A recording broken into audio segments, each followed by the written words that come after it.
Սա շրջանակներում ես խնդրում եմ չհեռանալ դատախազության ներկայացուցիչներին։ Նիկոլ Փաշինյանը մի քանի անգամ հրապարակային հնչեցրել է սպառնալիքներ ընդդիմադիր ուժերի առաջնորդների հասցեին, ընդհուպ ոչնչացնել եւ այլ համանման բառերով։ Արդյոք դատախազությունը որևէ կերպ ուսումնասիրության ենթարկել է այս հայտարարությունները եւ ունի տված իրավական գնահատական։ Ձեր ասած հանգամանքների վերաբերյալ հաղորդում դատախազությունը չի ստացել, հետևաբար չունի նաեւ հաղորդումից բխող Բացի հաղորդումից, հարգելի պատասխանող, դուք կարող եք նաեւ մամուլի եւ լրատվության միջոցների հրապարակումներին հետևել, ավելին, այս ընթացքում ձեր ուղիղ պարտականությունն էր նաեւ կանխարգելիչ գործողություններ իրականացնել։ Այս մասով որևէ գործողություն, որևէ քայլ դատախազությունը իրականացրել է, թե չի իրականացրել։ Այդ թվում նաեւ այն սպառնալիքները, որոնք վերաբերում են սեփականազրկմանը, ունեզրկմանը եւ այլն։ Ունեք թե չունեք, կարճ եմ ակնկալում պատասխանը։ Եթե խոսքը վերաբերվում է սպառնալիքին, բռնության կոչերին եւ սպառնալիքներին, այո։ բռնության կոչ, ատելության խոսք, այս մասով արդեն իմ պատասխանը տրվեց։ Կոնկրետ այս դեպքում չունեք։ Ոչ։ Եղավ։ Կենտրոնական տրական հանձնաժողովը նույն հարցի շրջանակներում խնդրում եմ արձագանքեք։ Արդյոք ձեր կողմից գնահատվել է իշխող քաղաքական ուժի ղեկավարի կողմից նման հայտարարություն անելը, արդյոք ազդել է ընտրական միջավայրի վրա, թե ոչ, իրականացել եք արդյոք նման գնահատում, թե ոչ։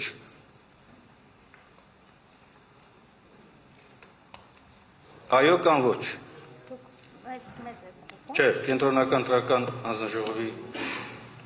Հիմա հարցը կենտրոնական տրական հանձնաժողովին։ Այո, նույն հարցը կենտրոնական տրական հանձնաժողովին էր ուղղված, քանի որ հասկացանք դատախազությունը եւ իրավապահ համակարգը չի արձագանքել այս ամենին, ուզում ենք տեսնենք կենտրոնական տրական հանձնաժողովը, որ սահմանադրությամբ լիազորված մարմինն է, արդյոք իրականացրել է այս մասով որևէ ուսումնասիրություն կամ գնահատական տվել է, թե չի տվել։ Այո կամ ոչ։ Ինչին, պարոն Մինասյան կներեք։ Նիկոլ Փաշինյանի կողմից հնչեցված հրապարակային ընդդիմադիր ուժերի առաջնորդներին, այդ թվում երկրորդ նախագահ Ռոբերտ Քոչարյանին եւ մյուս ընդդիմադիր ուժերի ղեկավարներին սպառնալով ոչնչացնել, ունեզրկել, նստեցնել բանտեր եւ այլն, հաշվի առնելով, որ Նիկոլ Փաշինյանը նաեւ տվյալ դեպքում հանդես էր գալիս Հայաստանի Հանրապետության կառավարության ղեկավար, թեև այսպես կոչված արձակուրդում էր իբր գտնվում։ Ունեցել եք ուսումնասիրություն գնահատական, թե ոչ։ Այո կամ ոչ։ Ուժեղ Հայաստան կուսակցությունների դաշինքի կողմից եղել է դիմում։ Եվ այդ դիմումի շրջանակում ես ծանոթ եմ որպես ժամանակը խնայենք, ես ծանոթ եմ 259A, որ իմ ասած հարցադրումը այնտեղ չկա, խնդրում եմ պատասխանեք կոնկրետ երկրորդ նախագահ Ռոբերտ Քոչարյանի հասցեին հնչեցրած գնահատականի սպառնալիքի բռնության կոչի վերաբերյալ ուսումնասիրություն ունեք, թե չէ, գնահատական կա, թե չէ, այո կամ ոչ։ Մենք քաղաքական գործիչների ելույթները չենք, այսպես ասած, գրաքննել, բայց բռնության կոչի մասին նկատի ունեմ, որ որևէ տեխնացու կամ կուսակցություն կդիմեր կենտրոնական տրական հանձնաժողով եւ կասեր, որ տվյալ մեկ այլ անձի կողմից իր նկատմամբ բռնության կոչ է եղել, կարող է դիմել դատախազություն, մենք այդ Պարոն Ավագիմյան, խնդրում եմ, ասեք այո կամ ոչ։ Պարոն Մինասյան, կլինի ես որոշեմ ոնց եմ պատասխանում։ Ես ակնկալում եմ Իրականում դուք հարցը տվել եք պատասխանողը ինքն է որոշում ինչպես պատասխանել։ Շատ լավ, ես ուզում եմ հստակեցնեմ, այո կամ ոչ ընդամենը, որպեսզի ժամանակը խնայենք։ Ես ժամանակը խնայելու համար ձեզ պատասխանում եմ ամենայն հարգանքով, պարոն Մինասյան, որ բռնության կոչի վերաբերյալ մենք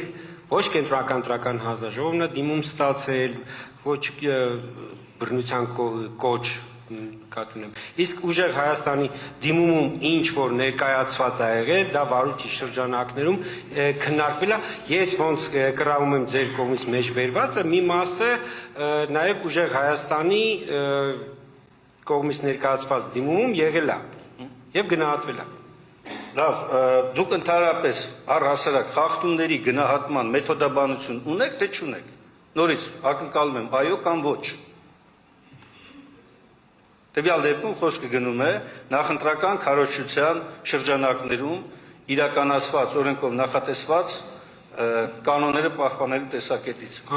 Բոլոր խախտումները գնահատվում են ըստ տվյալ իրավիճակի, ըստ տվյալ փաստերի հանգամանքների բերումի։ Պարոն Ավագիմյան, ընտրական օրենսգրքի 23-րդ հոդվածը հստակ ամրագրում է, թե որ մարմինները, այդ թվում նաև պետական մարմինները, իրավունք չունեն ներգրավել նախընտրական քարոզչությանը։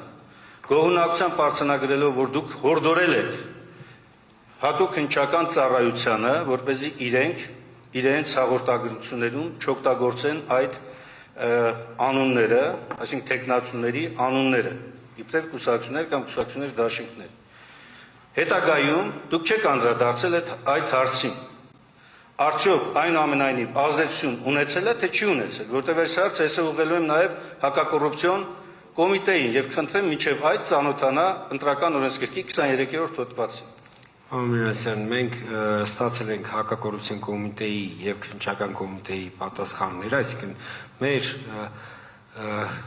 հորդոր խնդրանքը իրենց, որպեսզի իրենք հնարավորության դեպքում բացառեն կուսակցությունների անունների օգտագործումը իրենց հաղորդագրությամբ։ Ստացել ենք պատասխանները, բավարարվել ենք եւ այդ թվում նաեւ մնացած արդեն գնահատականները 258-ա որոշմամբ արդեն մեր գնահատականը ընդհանուր ընտրական գործընթացներին ամփոփել ենք։ Դուք այս մասով 259-ա որոշման մեջ գնահատական չեք տվել։ Պարոն Մինասյան, Հակաքարոզչությունը նախընտրական քարոզչության տար է, թե չէ։ Անվանման օգտագործում, խնդրում եմ, այո կամ ոչ։ Պարոն Մինասյան, 258-ա որոշումը ինքը ընդհանուր ընտրությունների գնահատականն է։ Այդ թվում ձեր կողմից օրինակ խախտում համարվողը, որը կարող է մեր կողմից խախտում չհամարվել, այսինքն եթե որևէ գնահատական, որը որ դուք ակնկալում եք այնտեղ չկա, դա չի նշանակում, որ մենք սխալ ենք։ Լսեք, ես ընդհանրապես ակնկալում եմ ձեզնից այո կամ ոչ։ Հասկացա ոչ։ Չեք տվել, չունեք մեթոդաբանություն։ Ճիշտ եմ ես հասկացել։ 258 Շնորհակալություն։ Պարոն Միրասյան։ Չէ, պետք է ասեմ, որ ճիշտ չեք հասկացել։